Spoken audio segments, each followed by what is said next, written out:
Lesson 3, Autumn. John Clare, the poet and the text.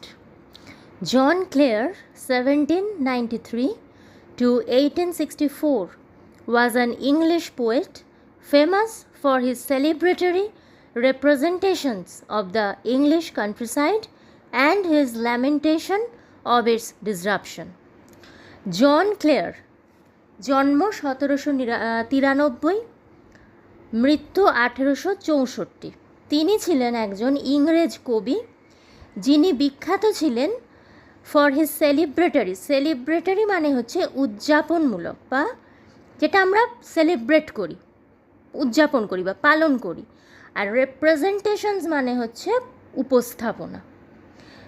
তাহলে কিসের উদযাপনমূলক উপস্থাপনা? না, English of the English countryside, অর্থাৎ ইংল্যান্ডের যে গ্রামাঞ্চল, ইংল্যান্ডের গ্রামাঞ্চল, গ্রাম, সেই গ্রামের প্রকৃতি এবং প্রাকৃতিক যে সৌন্দর্য, কবির মনে হয় যে এই যে প্রকৃতি, সেই প্রকৃতি হচ্ছে একটা উৎসবের মঞ্চের মতো।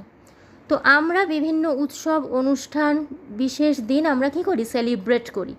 ঠিক একইভাবে কবি জন ক্লেয়ার এই যে প্রকৃতি এবং প্রাকৃতিক সৌন্দর্য ইংল্যান্ডের গ্রামাঞ্চলের, সেটাকে তিনি মনে করছেন একটা উৎসবের মঞ্চ হিসেবে, এবং সেই সৌন্দর্যকেই তিনি সেলিব্রেট করছেন, উদযাপন করছেন, পালন করছেন। আর তার যে কাব্য, সেই সেলিব্রেশনেরই রেপ্রেজেন্টেশন বা উপস্থাপনা তিনি তার কাব্যের মধ্যে দিয়ে ইংল্যান্ডের গ্রামাঞ্চলের প্রাকৃতিক যে পরিবেশ এবং তার যে সৌন্দর্য, সেটাকেই তিনি প্রকাশ করছেন।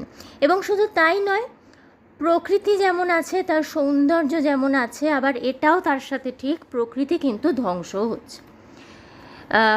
নগরায়নের ফলে, শিল্পায়নের ফলে প্রকৃতি ধ্বংস হচ্ছে, এবং যে গ্রাম, যার সৌন্দর্য মন ভরিয়ে দেয়, সেই গ্রাম কিন্তু ধীরে ধীরে ছোট হয়ে যাচ্ছে এবং সেই গ্রাম শহরের অন্তর্ভুক্ত হয়ে যাচ্ছে। ফলে যেটা হচ্ছে ডিসরাপশন, অর্থাৎ প্রকৃতি যেন বিপর্যস্ত হয়ে পড়ছে।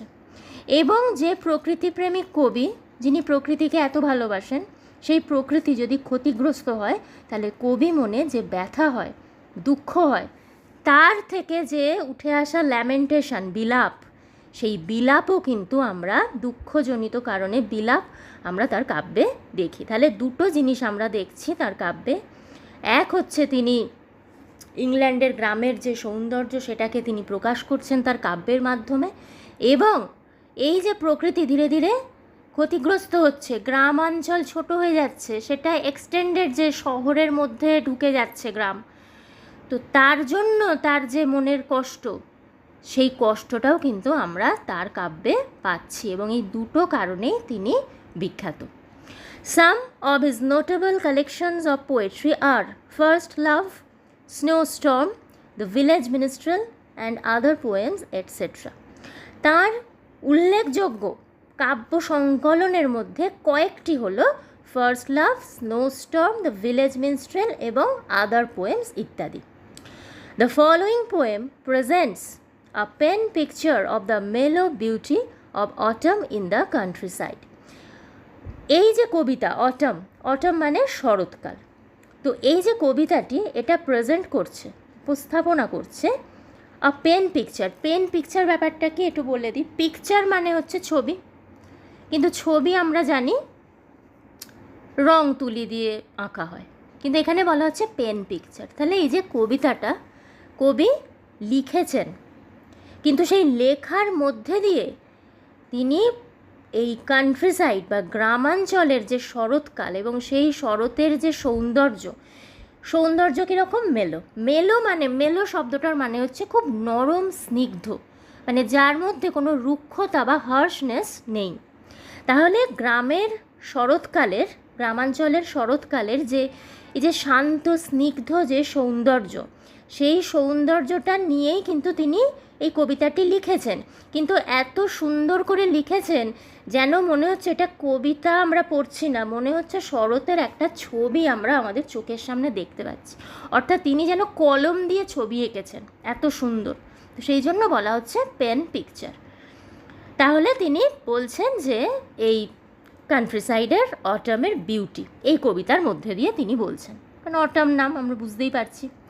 As this season comes just before winter, এবং যেহেতু এই ঋতুটি অর্থাৎ শরৎকাল একদম ঠিক শীতকালের আগেই আসে, it is characterised by falling leaves, bare branches and strong winds. তাহলে শরৎকাল যেহেতু শীতকালের ঠিক আগে আসে, তাহলে শরৎকালের কয়েকটি গুরুত্বপূর্ণ বা উল্লেখযোগ্য বৈশিষ্ট্য হচ্ছে এই সময় ফলিং লিভস মানে গাছের পাতা ঝরা শুরু হয়ে যায়, বেয়ার ব্রাঞ্চেস এবং গাছের পাতা ঝরে যায়, ফলে গাছগুলো ন্যাড়া ডালপালা নিয়ে দাঁড়িয়ে থাকে, অ্যান্ড স্ট্রং উইন্ডস, এবং এই সময় প্রচণ্ড জোরে বাতাস বয়, এবং অ্যাকচুয়ালি ওই বাতাসের জন্যই গাছের যে শুকনো পাতা সে ধীরে ধীরে যে শুকিয়ে যাওয়া পাতাগুলো সেই পাতাগুলো ঝরে যায় এবং গাছগুলো ন্যাড়া হয়ে যায়, এবং আমরা বুঝতে পারি যে এইবার শীতকাল আসছে।